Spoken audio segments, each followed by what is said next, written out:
नमस्कार, आप देख रहे हैं इंडिया टीवी। आपके साथ मैं हूं दीपिका यादव। दिल्ली में आज रात क्या बड़ा एनकाउंटर होने वाला है, क्योंकि तरुण के इंसाफ की मांग शहर शहर उठने लगी है। साधु संत भी आवाज उठाने लगे हैं, धरने दिए जा रहे हैं। लेकिन भाईजान की पार्टी भी एक नए इकोसिस्टम में सेल्फ डिफेंस वाला नैरेटिव सेट करने में जुट गई है। मुस्लिम पक्ष भी नई कहानी गढ़ रहा है, खुद को पीड़ित बता रहा है। ऐसे में पुलिस सच की इन्वेस्टिगेशन में जुट गई है। दिल्ली में तरुण का मर्डर, भाईजान का सेल्फ डिफेंस। अब वो परिवार क्या करे, सेल्फ डिफेंस ना करे। दिल्ली में खून की होली, ओवैसी की पार्टी की उल्टी कहानी। लेकिन झगड़ा इस बात पर बढ़ गया कि एक महिला के साथ छेड़खानी हुई। हिंदू की लिंचिंग पर खामोश, कहा गया अखलाक वाला आक्रोश। पीड़ित तो दोनों परिवार हुए, तो फिर क्यों एक तरफा यहां से नैरेटिव बनाई जा रही है? फिर उसके लिए इंसाफ की मांग कौन करेगा? जिन हत्यारों ने 26 साल के तरुण की पीट पीट कर हत्या कर दी, उन हत्यारों के लिए नया इकोसिस्टम खड़ा किया जा रहा है। जो खबरें छुपाई जा रही है, एक नैरेटिव बनाया जा रहा है। क्या सवाल उनसे नहीं होगा? झगड़े हुए, दोनों तरफ के लोग घायल हुए, एक नाबालिग बच्चे को सर में चोट लगी, दूसरे मुस्लिम पक्ष के जो लोग थे उनको भी बहुत गंभीर चोटें आई हैं। उनमें से एक लड़का, ये तरुण, जो अनफॉर्चुनेटली जो है इसमें जाँ बहक हो गया। ये भी जिम से जो है कई बंदों को लेकर के आया था मारपीट करने के लिए।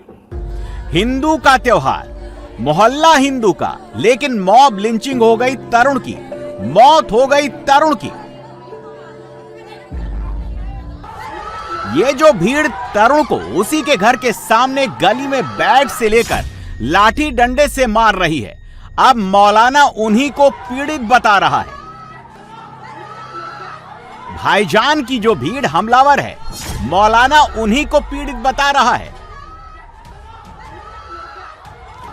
भाईजान की जो भीड़ तरुण को मौत के घाट उतारने तक पीटती रही, स्वरा भास्कर को उनमें इंसानियत नजर आ रही है। तरुण भोलेनाथ का भक्त था।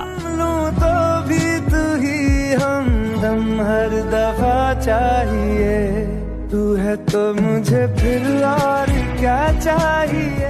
तरुण जिम जाता था, 2-4 हमलावर होते तो संभाल भी लेता, लेकिन जिहादी मानसिकता रखने वाली, लिंचिंग करने वाली भीड़ का वो सामना नहीं कर सका, मार डाला गया।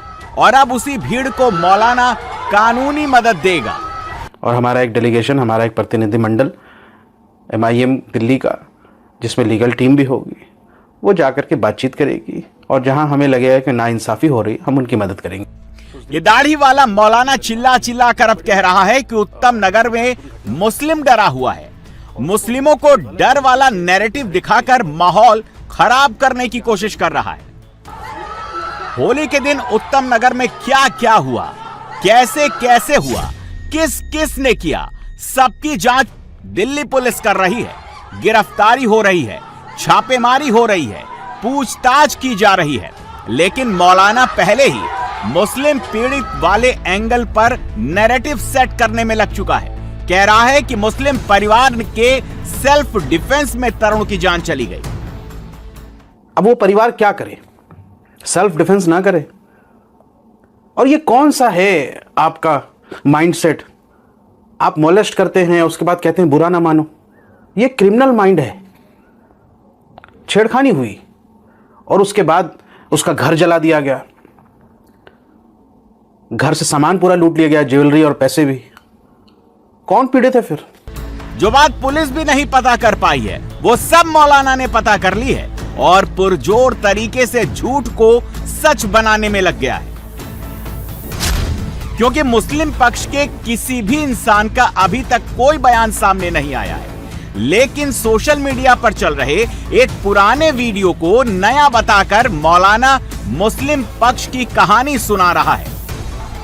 तरुण के साथ लिंचिंग हुई तो भाईजान चुप हैं, लेकिन भाईजान की पार्टी AIMIM का मौलाना उल्टी कहानी गढ़ने में लग गया है, जो पुलिस को भी नहीं पता है। अखलाक की लिंचिंग पर खूब शोर शराबा मचा था, खूब हंगामा हुआ था, खूब विरोध प्रदर्शन हुए थे, खूब नारे लगाए गए थे, लेकिन अब हिंदू तरुण की लिंचिंग पर सब मौन है। ओवैसी कुछ नहीं बोल रहे हैं, राहुल गांधी चुप बैठे हुए हैं, प्रियंका गांधी चुप बैठी हुई हैं। अखलाक की मौत पर जो जो आवाज उठा रहा था, तरुण की मौत पर हर वो जुबान बंद हो गई है। एआईएमआईएम वाले भाईजान का मौलाना कम था कि उत्तम नगर में तरुण को मारने वालों के पक्ष में ये एक और मौलाना खड़ा हो गया, जो नकाबपोश मुस्लिम महिलाओं को आगे करके वीडियो बनवा रहा है और फिर रमजान के महीने में मुस्लिम पक्ष के लिए चंदे उगाही वाली तकरीर कर रहा है। रमजान के महीने में आप लोग आगे आकर ये फैमिली के साथ खड़े रहो। अगर मदद नहीं कर सकते हैं तो कम से कम ये 1 लाख लोगों तक ये वीडियो को पहुंचा दो। कम से कम वो 1 लाख लोग कोई 100 रुपए देकर मदद करें।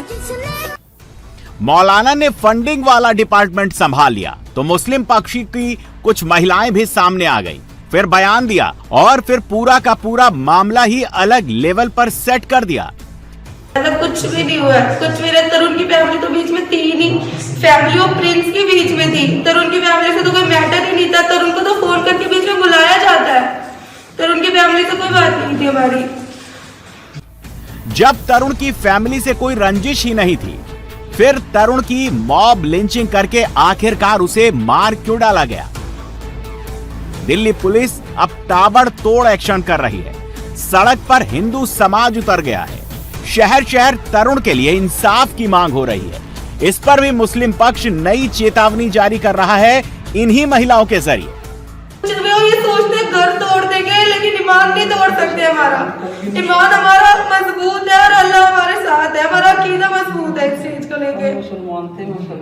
उम्मत मुस्लिमा को एक होना है बस। उत्तम नगर में तरुण को इंसाफ दिलाने के लिए भीड़ विशाल मार्च के साथ सड़क पर उतर चुकी है।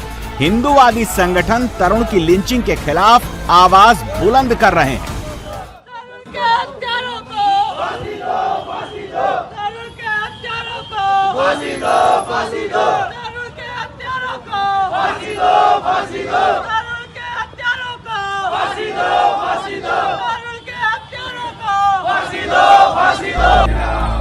छत्तीसगढ़ में भी बजरंग दल के कार्यकर्ता सड़कों पर पुतला फूंक रहे हैं तरुण को इंसाफ दिलाने के लिए।